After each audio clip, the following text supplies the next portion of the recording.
Yo, alright. I thought that would take me a lot longer, actually.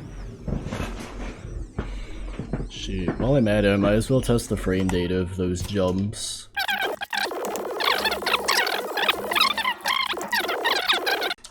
Then I tried to unnerf it. Yeah, so now that's 2 frames on 240.